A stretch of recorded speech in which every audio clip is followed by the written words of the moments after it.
හරි. ළමයි එහෙනම් අද අපි කතා කරමු 2016 O level paper එකේ ආපු second paper එකේ ඔයාට එනවනේ ප්‍රතිශත ඇසුරින් ප්‍රශ්නයක්. අන්න ඒ විදිහට 2016 paper එකේ ප්‍රතිශත ඇසුරින් ආපු ප්‍රශ්නය අපි ඔයත් එක්ක කතා කරනවා. හරිද? දැන් හරිද මේක ඔයාගේ විභාගයට ඔයාට හොඳ ප්‍රතිඵලයක් ගන්න අපි ඔයාව එක්කගෙන යන වැඩක් නේ. ඒතරවත් ඔයා අපිත් එක්ක එකතු වෙලා මේ වැඩෙත් එක්ක ලස්සනට හොඳට අවධානයෙන් අහගෙන ඉඳලා වැඩේ ගොඩ දා ගන්නවා. හරිද? අපිත් එක්ක ඔයා මේක එකතු වෙලා ඉන්න ක්‍රමානුකූලව ඔයාට එන්න ඕන කරන දැනුම අපි ඔයාට අරගෙන ඔයාට ගෙනල්ලා දෙනවා. හරිද? හරි. වැඩේ මේවනේ. ගාන බලමු. ගාන මාත් එක්කම කියවන්න. කියවද්දිම දැන් මේ රුපියල් 80000කට අත්පිට මුදලට විකිණෙන පරිගණක යන්ත්‍රයක් මුලින් රුපියල් 20000ක් ගෙවා ඉතිරිය සමාන මාසික වාරික 12කින් ගෙවා නිම කිරීමට හැකිවන පරිදි මිලදී ගන්න පුළුවන්. මිලදී ගත හැක. මෙහිදී 124ක වාර්ෂික පොලි අනුපාතිකයක් අය ගන්නවා. හරිද?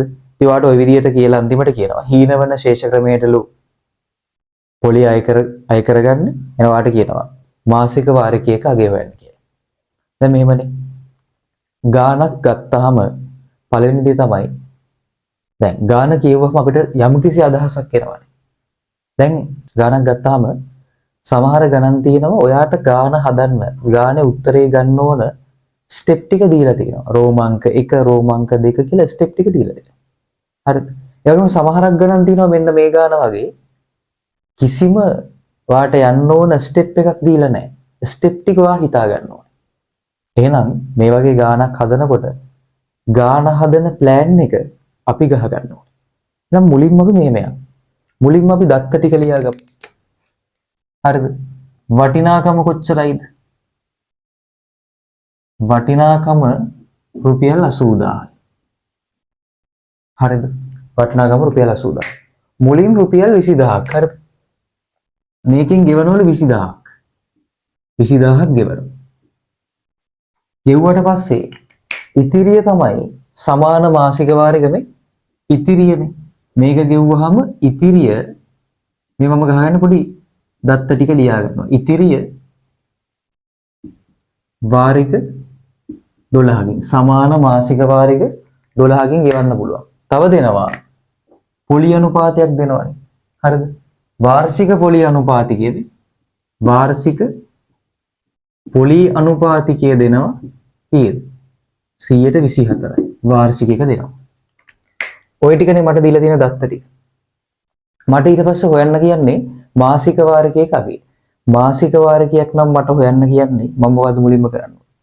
දැන් මම කල්පනා කරනවා මේක අපිට හොයන්න කියන එක්කෙනා තියෙනවා. අපි ප්ලෑන් එකක් නෙමෙයි ගහගන්නේ. හොයන්න කියන කෙනා කවුද? මාසික වාරිකයක්. ඔයා කල්පනා කරනකොටක් ගාලා කොහොමද මම මාසික වාරිකයක් හදන්නේ? මේ බලන්න. මාසික වාරිකය කියන එක හැදෙන්නේ හරිද? මාසික වාරිකයක අගය. කොහොමද හැදෙන්නේ? මාසික වාරිකයක අගය හැදෙන්නේ ළමයි මාසක ණය.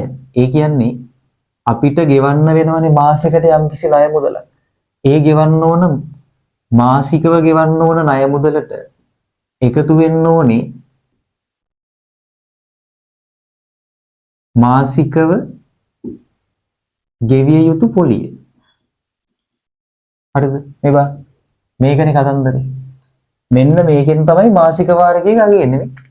මාසක ණයට හරිද? මාසක ණය මුදලට මම එකතු කරන්න ඕනේ මාසිකව මම ගෙවන්න ඕන පොලිය. ඔය දෙකනේ මම හොයාගන්න ඕනේ. දැන් ඇත්තටම මම මාසික වාරිකයක අගය දැනගන්න මේ දෙන්න හොයන්න ඕනේ. එහෙනම් මගේ ගේම් එක යන්න ඕනේ මේ දෙන්න හොයාගන්න. දැන් මේ දෙන්න හොයාගන්න මම ප්ලෑන් එකක් ගන්නවා. මේ බලන්න. මාසක ණය. මේ බලන්න මම ඉස්සෙල්ලා මෙහෙම හොයනවා. මේ බලන්න. මාසක ණය මට ගන්න පුළුවන් නේද? ඔක්කොටම කලින් මම බලන්න ඕනේ මේ වටිනාකම 80000යි. 20000ක් ගෙව්වට පස්සේ ඉතිරියනේ ගෙවන්න වෙන්නේ වාරික වලින්. එහෙනම් වාරික වලින් ගෙවීමට හරිද? ඉතිරි වෙන මුදල. වාරික වලින් ගෙවීමට ඉතුරු වෙන ණය මුදල. හරිද? මේ ණය මුදල කියන එක. ණය මුදල කොහොමද ගන්නෙ? 80000 මේ රුපියල් 80000න් මට අඩු කරන්න වෙනවා රුපියල් 20000ක්. 80000න් 20000ක් ගියාම කීයද ළමයි? රුපියල් 60000යි. ඒ කියන්නේ රුපියල් 60000ක් මට ණය වලින් ගෙවන්න ඉතුරු වෙනවා. ඒ කියන්නේ වාරික වලින් ගෙවන්න මෙච්චර රුපියල් 60000ක ණයක් ඉතුරු වෙනවා. ඒතර වාරික වලින් 60000ක් ගෙවන්න ඕන. හරිද? වාරික කීයකින්ද? වාරික 12කින් කියනවා. එහෙනම් වාරික 12ෙන්ම මම ගෙවන්න. කියන්නේ මාසික වාරික 12ෙන් මම ගෙවන්න ඕන ණය මුදල තමයි 60000 කියන්නේ. හරිද? ඒතර දැන් මාස 12කදීනේ මාසික වාරික 12කදී 60000. ඒ කියන්නේ මාසෙකට මාස 12කදී වා 60000ක් ගෙවන්න ඕන. එහෙනම් මෙතනට ඕනේ මාසක ණය. මේ ණය විතරනේ. මාසක ණය හොයන්න මොකද කරන්නේ? මාසක ණය මාසක ණය මම මාසෙකට ගෙවන්න ඕන ණය මට හොයාගන්න පුළුවන්. මේ 60000 මං ගෙවන්න ඕනේ මාසික බෙදන්න ඕනේ මාසික වාරික ගන්න. මම මේක ගෙවන මාසික වාරික ගන්න කීයද? 12. 60000 මං 12ෙන් බෙදුවාම 12ට 12 1යි 60ට 5යි රුපියල් 5000ක් කියලා එනවා. ඒ කියන්නේ මාසිකව ගෙවන්න ඕන ණය මුදල රුපියල් 5000යි. ඒ කියන්නේ මම දැන් මාසික වාරිකයක අගය හොයන්න ඕන කරන මාසක ණය හොයලා ඉවරයි. රුපියල් 5000. එහෙනම් එයා හරි. දැන් යනවා මාසිකව ගෙවිය යුතු පොලිය හොයාගන්න. මාසික ගෙවිය යුතු පොලිය හොයාගන්න නම් ඔයා දන්නවා හීනවන ශේෂ ක්‍රමයෙන් මේ ගාන යන්නේ හීනවන ශේෂ ක්‍රමයේ ඇසුරෙන්. එහෙනම් හීනවන ශේෂ ක්‍රමයේ ඇසුරෙන් යනකොට අපි දැනගන්න ඕනේ මොකද්ද? මුළු පොලිය හොයන්න හීනවන ශේෂ ක්‍රමයේ තියෙනවා පොඩි සූත්‍රයක්. අපි මතක තියන්නේ. එහෙනම් ඔයාට හොයන්න තියෙන්නේ මාසික පොලියනේ. මාසික පොලිය හොයන්න නම් ඊට කලින් යනවා මුළු පොලිය හොයන සූත්‍රය. මුළු පොලිය සමානයි මොකද්ද? මාසක ණය. මේ මුළු පොලිය හොයන සූත්‍රය. හරිද? මාසක ණය වැඩි කරනවා මාසික පොලි අනුපාතය. මාසක ණය වැඩි කරනවා මාසික පොලි අනුපාතයෙන් වැඩි කරනවා. මෙන්න මෙහෙම එකක් එනව නේද? මාස ඒකක ගණන. දැන් හීනවන ශේෂ ක්‍රමයේ මතක නැති කවුරු හරි ඉන්නවා නම් අපේ YouTube channel එකේ තියෙනවා හීනවන ශේෂ ක්‍රමයේ තීරටික කතා කරන වීඩියෝ එකක්. ඒක බලලා එන්න ඕනවා. හරිද? ඒක බලලා වැඩි කොට දාගෙන ඉන්න. හරි? මාස එකක ගන්න. හරි. මෙච්චරයිනේ. දැන් මේක හොයද්දි මම මේ ටික දැනගන්න ඕන.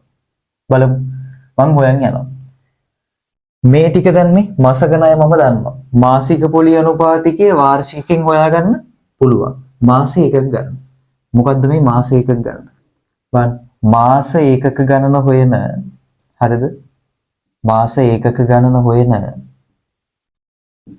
සූත්‍රයක් ඔයාලට කියලා දෙනවා මේ. n බෙදීම දෙවාරයක් n ධන 1 කියලා. කවුද ළමයි n කියන්නේ? n කියන්නේ මාසික වාරික ගණන. බලන්න n කියන්නේ කවුද? මාසික වාරික ගණන. මේ n මතක තියාගන්න. මාසික වාරික ගණන. බලන්න වාරික කීයයිද? 12යි. එහෙනම් දානවා n වෙනුවට 12. 12 බෙදීම 2. වැඩි කිරීම 12 ධන 1. බලන්න 12 දෙකෙන් බෙදුවාම 6යිනේ. 12ට එකක් එකතු කරාම 13යි. 6 වැඩි කිරීම 13 කියන්නේ වාට එනවා ළමයි 78යි කියලා ගියා. මාස ඒකක ගණන 78යි. මොනවද මාස ඒකක ගණන කියන කතන්දරේ පැහැදිලි වෙන වීඩියෝ එකක් තියෙනවා බලන්න. මාස එක ගන්න 78. ඔන්න 78 කියලා අගයක් මට ආවා. දැන් මට පුළුවන් නේද මුළු පොලිය හොයන සූත්‍රයට මේක ආදේශ කරන්න. මම ආදේශ කරනවා මේ බලන්න. මාසක ණය මම දන්නවා කීයද? 5000යි. මාසික පොලි අනුපාතිකයේ මේ වාර්ෂික පොලි අනුපාතිකයේ 124යිනේ. ඒ කියන්නේ මේ 100න් 24යි. 100ක් නම් 24යි. මේ වාර්ෂික මට ඕනේ මෙතන මාසිකනේ. මාසික නම් අවුරුද්දට මාස කීයද ළමයි? 12යිනේ. මාසික කරන්න 12න් බෙදනවා. 12න් බෙදනවා කියන්නේ 12න් එකකින් වැඩි කරනවා. මාස එකක් ගන්න කියන්නේ මේ අපි හොයාගත්තා කිය 78යි. හරි. දැන් මේක සුළු කරගමුද? මේවා මේ බිංදු දෙකට මේ බිංදු දෙක කැපෙනවා. 12ට 12 1යි 24ට 2යි. ඔන්න ආව මේ 50 මේවා සුළු කරන විදිහ බලන්න ලේසි.